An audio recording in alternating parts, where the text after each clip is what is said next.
Hey guys, a couple of weeks ago I did a poll on my community page, if you follow my community page, and I asked you guys what you want me to talk about, and one of the things was, hey, I'm fading and trying to date an outsider. Like, do you have any advice? You're fading and dating. If you are trying to fade from the Jehovah's Witnesses, fly under the radar, and you're trying to date an outsider, I totally get it, but it does come with some risks. Now, if you're 14, go home. Like, get your homework done. Go to bed. I'm talking to you if you're at least 18, all right? And even then, that's too young, but whatever, you're technically a legal adult. If you are a Jehovah's Witness trying to sneak around and fade and date a worldly person, here are 6 potential risks you might not be considering. Dodging elders.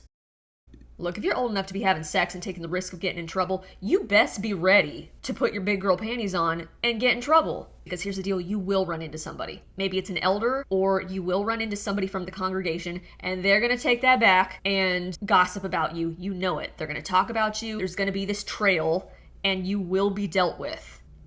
Are you prepared to run into an elder at Costco and, take it like a grown-ass adult? And maybe you are, and you don't care. Cool. I'm not the morality police. I don't give a shit. What I'm really trying to ask you is, do you really love this person enough to go through the hell you're about to go through? You know what I'm talking about. The judicial committee, the invasion of your privacy, the shame that you're going to bring upon your family. It may be rosy between the two of you and your worldly partner. It may be totally fine. You guys may be fine. You honestly, I'm being honest with you, you might not be mentally prepared for the sort of humiliation and degradation from the elders. The gossip, the shunning, right? We all know the organization is archaic and judgmental. You can know this intellectually, but until you experience it, it can really do a number on you and your self-esteem. And even if your partner is totally cool, like I said, everything could be rosy, your partner could be awesome, but just on a personal level, you might not be prepared for that level of fallout. Meet the parents.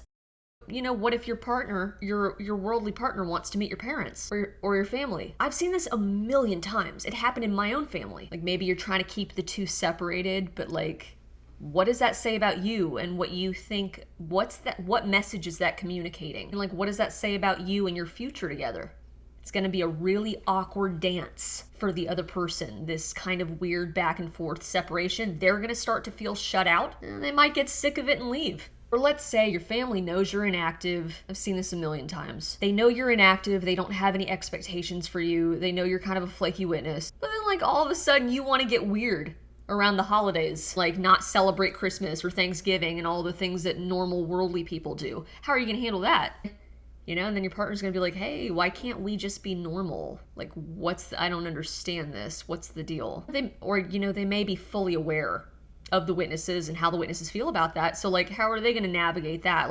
Holidays are really important to me. I love being with my parents and my family for Christmas, so it could be a point of contention. You're not integrated into their family. They can't hang out with your JW family without it being weird. Just warning you, it's going to create weird vibes.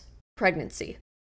This is a no-brainer. But basically, what feels exhilarating and rebellious now is going to be a major reality slap if you get stuck with this person for the rest of your life because you end up having a child with them. Let me remind you that you're lucky. Lucky! If you happen to find a partner who's actually a decent partner and sticks around and is going to be a good father. Here's the thing, he may legit be a really good dude and may commit to you and stick it out. But if you decide you feel guilty, you're like, oh no, you have a sudden attack of conscience, and you agree to a judicial committee. Oh no, I gotta get right with Jehovah. You have this crisis of conscience, pun intended, all right? He's gonna be stuck with your BS now because you decided you wanted to be a righteous Jehovah's Witness and raise your kid as a witness. That's gonna cause problems. At that point, he has every right to be like, this sucks, you suck. All right, it takes 2 to make a child.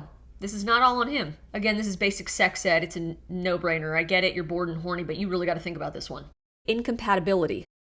All right, I know this is going to sound weird, but be honest with yourself. Is it working? Is it bliss? Because you're sneaking around. Let's say it keeps going. It becomes a long-term, serious relationship. Now, it's great now, but what happens when life starts to pile on? I call it life and laundry, You got bills and some real-life shit starts to happen. Will you still be compatible with this person? Is it just good now because you're sneaking around? Or do you see an actual future and would you be compatible with this person down the line? Or, what I've seen so many times, are you going to have a crisis where you feel like you need to go back to the org? Or worse, are you going to try to convert your girlfriend or boyfriend to the witnesses? That's going to create resentment. That's not fair to them. I mean, hopefully if the partner is smart, they've educated themselves enough and they don't get sucked into the cult. So, just think about it. Like, are you, is it just like you guys are being wild, crazy kids? However old you are, like 23, 26 or whatever, and then later on he turns out to be an abusive SOB, or she turns out to be Looney Tunes. I'm fully aware that that could happen regardless of religion or, various circumstances, but it is something to think about. No part of this world. You're obviously fading because you hate being a witness. You want out. I totally get it. But you've at least to some extent have been affected by it. To some extent, you have been a little effed up by it, meaning by your upbringing. If you were a born-in Jehovah's Witness, you were taught from infancy that you are no part of the world, right? Even if you know on an intellectual level that this is just fear-mongering and these are just tactics used by the organization to create a division and an us versus them mentality, on a cellular level, on a molecular level, it's going to express itself, at least to some degree, it's going to express itself at some point in your relationship. There are going to be things that your worldly partner just doesn't get.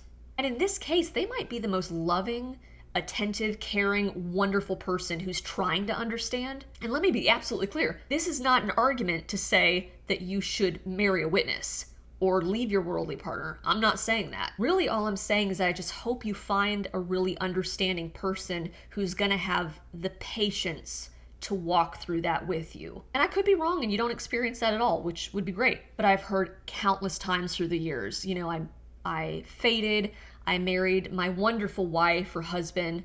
They were never a witness and they try to understand certain things, but they really just don't get it. And I'm just not, I'm still not 100% over it. I wish that they kind of understood, but I totally get why they don't, because they weren't raised in it. Again, I'm not saying that this is reason. This is not my argument to marry a witness or to stay in the organization. I'm just saying this is a potential risk of, fading and dating someone who was never a witness, who didn't come from witness world. I'm just saying that it ironically could feel lonely at times, and you might need to find different ways to navigate that.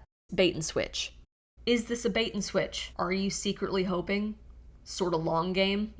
Maybe you can rope them in and get them to become a witness to make your life easier. Or let's say you've been fading for 10, 20 years, you've been in a relationship for a long time, and now you're thinking of going back. Like, are you still tethered mentally to the organization and hoping you can sort of drag your partner back to the organization with you? I know I kind of touched on this already, but I hope if you're the partner watching this, the worldly partner, I hope you've educated yourself enough. If you're sensing that they're wanting to go back to the org and they're trying to rope you back in, get out. I don't feel bad for saying this at all. Get out. Especially if you don't have kids and you're not bound that way. I'm really not trying to be cold about it. You just need to be realistic. You have to be realistic that the Jehovah's Witnesses are in fact a cult. And the person that you're dating, your long-term partner or whatever, is a pomie. Someone who is physically out but mentally still in. They still believe it's the one true religion. And the indoctrination is strong. I'm just saying, if your default up until now has sort of been whatever, man, I just go with the flow, all paths lead to the divine, wake up, because your relationship will have problems when your pomie partner decides all of a sudden that they want to go back. All right, if you want more help or info, you can watch my video Help, I'm in Love with a JW. If you email me, I'm just going to direct you to that video, sorry. Again, I'm not trying to be mean, I've just heard it all. Your story is nothing I haven't heard already, which is why I made a video. This is an extremely common theme. I do hope that you find your person, that you find peace and happiness in your relationships. The organization complicates everything, and there are risks when you play the fading and dating game. I'm not saying it can't work out, but you have to be prepared to assume the risk. I do hope you get out and create a life for you and your partner. Again, I hope you found this video helpful. Thank you so much for watching and for your continued support. Have a great week, and I'll see you soon.